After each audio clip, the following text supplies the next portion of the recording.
জগৎজননী মা শারদা চ্যানেলে আপনাদের সবাইকে স্বাগত। বাগবাজার থেকে বরানগরে গিয়ে একটি খেয়া নৌকোর সাহায্যে ক্ষিতীন্দ্র আবার ফিরে চলে এলেন বেলুড় মঠে। ক্ষিতীন্দ্র বাগবাজারে এসেছিলেন কেন? ওই মহাপুরুষ মহারাজের নির্দেশে। এই বাগবাজারে এসে ক্ষিতীন্দ্র একে একে দর্শন করেছিলেন পূজ্যপাদ স্বামী শারদানন্দ, স্বামী ব্রহ্মানন্দ এবং স্বামী তুরীয়ানন্দ মহারাজকে, এবং অবশ্যই শ্রী শ্রী মা শারদা দেবীকে। এই মহাপুরুষ মহারাজের শ্রী রামকৃষ্ণময় জীবনের আকর্ষণেই ক্ষিতীন্দ্র 16-17 বছর বয়সে বেলুড় মঠে এসেছিলেন। তারপরে এই বাগবাজারে সব কিছু দর্শন করে বেলুড় মঠে ফিরছেন। আবার তিনি সঙ্গ করবেন মহাপুরুষ মহারাজের, জানবেন কিভাবে শ্রী রামকৃষ্ণ নাম হয়ে ওঠে মহামন্ত্র, এবং দর্শন করবেন দক্ষিণেশ্বর। বেলুড় মঠের সেই সব পুরনো দিনের কিছু অপূর্ব মুহূর্ত আপনাদের সাথে আজ ভাগ করে নেব, এবং সেটা ভাগ করব ক্ষিতীন্দ্রর নিজের মুখের কথাতেই। ক্ষিতীন্দ্র বলছেন, বেলুড় মঠের ঘাটেই আমায় নামিয়ে দিল। গঙ্গায় মুখ হাত পা ধুয়ে ঠাকুরকে প্রণাম করতে গেলাম। একজন সাধু মহারাজ সস্নেহে জিজ্ঞেস করলেন, এতদিন কোথায় ছিলে? সংক্ষেপে তাকে জবাব দিয়ে মন্দিরে গেলাম। তখন ভোগ নিবেদন হচ্ছিল, দরজা বন্ধ। প্রণাম করে চরণামৃত খেয়ে চন্দনের টিপ দিয়ে নেমে মহাপুরুষজির দর্শনে গেলাম। তিনি তখন তার ঘরে বসেই চিঠিপত্র লিখছিলেন। প্রণাম করে সব নিবেদন করলাম। তিনি খুশি হয়ে বললেন, তোমার ভাগ্য ভালো, নইলে এমন সব যোগাযোগ হওয়া। শ্রী শ্রী মাকে দর্শন করেছ, তিনি তোমার সঙ্গে কথা বলেছেন, আশীর্বাদ করেছেন, এ কি সাধারণ কথা? তোমার মঙ্গল হবে। আমি বলছি, খুব মঙ্গল হবে।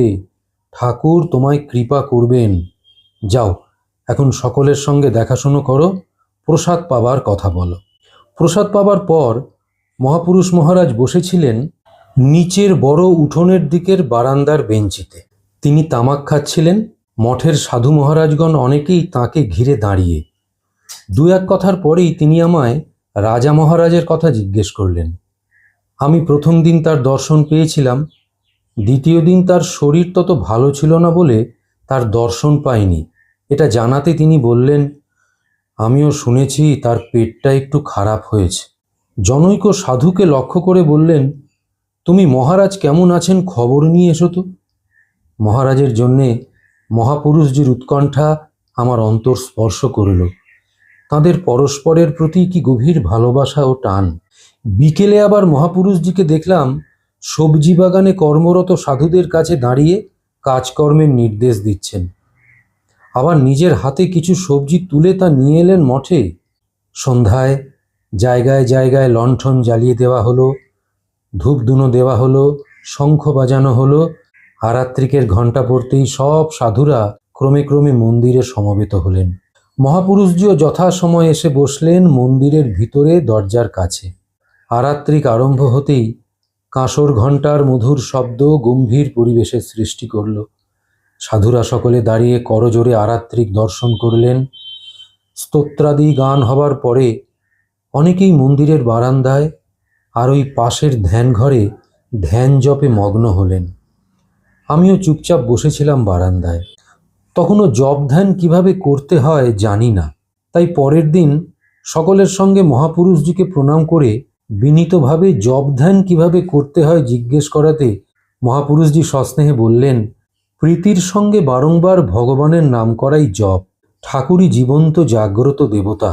এই যুগে শ্রী রামকৃষ্ণ নামই মহামন্ত্র। মনে মনে রামকৃষ্ণ নাম জপ করবে আর খুব ব্যাকুল হয়ে প্রার্থনা করবে।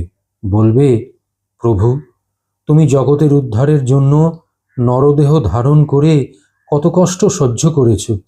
আমি অতি দিনহীন, ভজনহীন, পূজনহীন, জ্ঞানহীন, ভক্তিহীন, বিশ্বাসহীন, প্রেমহীন। দয়া করে আমার হৃদয়ে প্রকাশিত হও। মানব জীবন সার্থক হোক। তোমারই একজন সন্তান তোমার কাছে এইভাবে প্রার্থনা করতে শিখিয়েছেন। তুমি আমায় কৃপা করো। এমনি করে প্রার্থনা করতে করতে তার কৃপা হবে। ক্রমে মন স্থির হয়ে আসবে, জপ ধ্যানে মন বসবে, অন্তরে আনন্দ ও প্রেম অনুভব করবে, প্রাণে আশার সঞ্চার হবে। খুব প্রার্থনা করে পরে যেমন যেমন বলেছি তেমনিভাবে জপ করবে। ঠাকুরের পবিত্র নামের এমনই শক্তি যে ওই নাম জপ করতে করতে ক্রমে ধ্যান আপনিই হবে।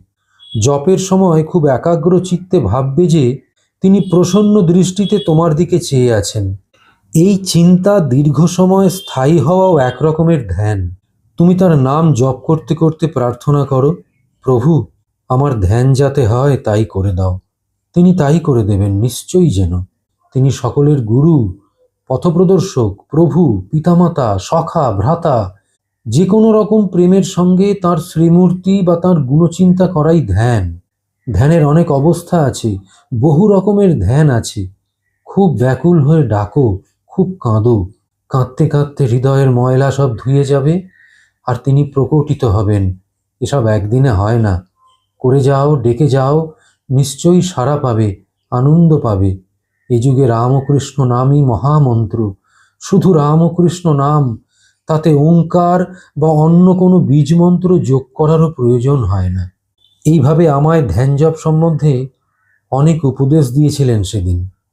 সকলেই মুগ্ধ হয়ে তার কথা শুনছিলেন। কিছুক্ষণ পর একদল ভক্ত মহাপুরুষজির কাছে এলেন। তারা নৌকো করে দক্ষিণেশ্বর যাচ্ছিলেন। তিনি আমাকেও তাদের সঙ্গে দক্ষিণেশ্বর দর্শন করতে যেতে বললেন। আমিও তাদের সঙ্গে নৌকোয় যাত্রা করলাম। মহাপুরুষজির দয়ার কথাই মনকে বিশেষভাবে আলোড়িত করছিল। আহা, তার কত স্নেহ, কত দয়া! আমার ধর্মপথের সব ব্যবস্থা তিনি শতপ্রণোদিত হয়ে করে দিচ্ছেন। দক্ষিণেশ্বর দর্শন আমার জীবনের স্বপ্ন ছিল। এই প্রথম বেলুর মঠ ও দক্ষিণেশ্বর দর্শন। ভক্তদের সঙ্গে তাড়াতাড়ি দক্ষিণেশ্বরের সব দ্রষ্টব্য স্থানগুলি দেখলাম। প্রথমেই ভবতারিণীর মন্দির, রাধাকান্তের মন্দির, দ্বাদশ শিব মন্দির, ঠাকুরের ঘর, পঞ্চবটী, বেলতলা প্রভৃতি স্থান দর্শন করি। তারপর ঠাকুরের ঘরে বসে খানিকক্ষণ প্রার্থনা করে খুব আনন্দ হয়েছিল। মনে হচ্ছিল ঠাকুর ছোট্ট তক্তপোষ্টিতে বসে আছেন, সকলকে আশীর্বাদ করছেন। পঞ্চবটিতে প্রণাম করে ধুলি নিয়ে সর্বাঙ্গে মেখে খুব আনন্দ হলো। রওনা হবার পূর্বে আর একবার মন্দিরে গিয়ে মা কালীকে প্রণাম করে তৃপ্তি পেলাম।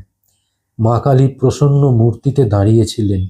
বেলুর মঠে ফিরে দুপুরের প্রসাদ পেয়ে পশ্চিম দিকের বারান্দায় মহাপুরুষজিকে প্রণাম করতেই তিনি আনন্দে দক্ষিণেশ্বরের কথা খুব একাগ্রভাবে শুনলেন। দক্ষিণেশ্বরের চিন্তা তার অন্তর অধিকার করেছিল। তিনি খুব ভাবের সঙ্গে বললেন, দক্ষিণেশ্বর কি কম স্থান গা? ঠাকুরের বিশেষ তপস্যার স্থান। তিনি দীর্ঘকাল ওখানে কঠোর তপস্যা ও নানা সাধনা করেছিলেন। অবশ্য তিনি সবই করেছেন লোকশিক্ষার জন্যে। তার নিজের কিছুই প্রয়োজন ছিল না। তিনি তো স্বয়ং ঈশ্বর। দক্ষিণেশ্বরে সাধনা করে জগৎকে এও দেখালেন যে ভজন সাধন বা তপস্যাদির জন্যে পাহাড় পর্বতে যাবার কোনো প্রয়োজন নেই। যে যেখানে আছে সেই স্থানকেই সে সাধন পীঠে পরিণত করতে পারে। তীর্থরাজ দক্ষিণেশ্বরের মাহাত্ম্য ঠিক ঠিক বুঝতে হলে ওখানে থেকে কিছুদিন সাধন ভজন করতে হয়। মা কালী ভবতারিণী খুবই জাগ্রতা দেবী। এই যুগে ঠাকুর সব দেবদেবীদের আরও জাগিয়ে দিয়েছেন। আমি সর্বদা যেতে পারি না, তাই এখানে থেকেই রোজ দক্ষিণেশ্বরের উদ্দেশ্যে প্রণাম করি। ইত্যাদি এমনতর অনেক কথাই তিনি দক্ষিণেশ্বর সম্বন্ধে সেদিন আমাকে বললেন। তাতে বেশ মনে হলো দক্ষিণেশ্বর শুধুমাত্র একটি পার্থিব তীর্থস্থান মাত্র নয়, শ্রীরামকৃষ্ণ ভাবধারা ও যুগাদর্শের সুষমাময় এক দিব্য প্রতীক। প্রিয় বন্ধুরা, এই ক্ষিতীন্দ্র আসলে কে জানেন? এই ক্ষিতীন্দ্রই হলেন পূজনীয় স্বামী অপূর্বানন্দ মহারাজ, যিনি পরবর্তীকালে শ্রী শ্রী সারদা মায়ের খুব প্রিয় সেবক হয়ে উঠবেন। কত অমূল্য গ্রন্থ রচনা করেছেন এই অপূর্বানন্দ মহারাজ। যাই হোক, আজ সেই দিব্য প্রতীকরূপী দক্ষিণেশ্বর মন্দির ও মা ভবতারিণীকে প্রণাম করেই আজকের মতন সৎপ্রসঙ্গ পর্ব 102 শেষ করলাম। আপনাদের কাছে বিনম্র প্রার্থনা রাখি চ্যানেলটিকে সাবস্ক্রাইব করবার। যদি ভালো লাগে একটু কমেন্ট করে জানাবেন, উৎসাহ পাব। ঠাকুরমা স্বামীজি আপনাদের মঙ্গল করুন। নমস্কার।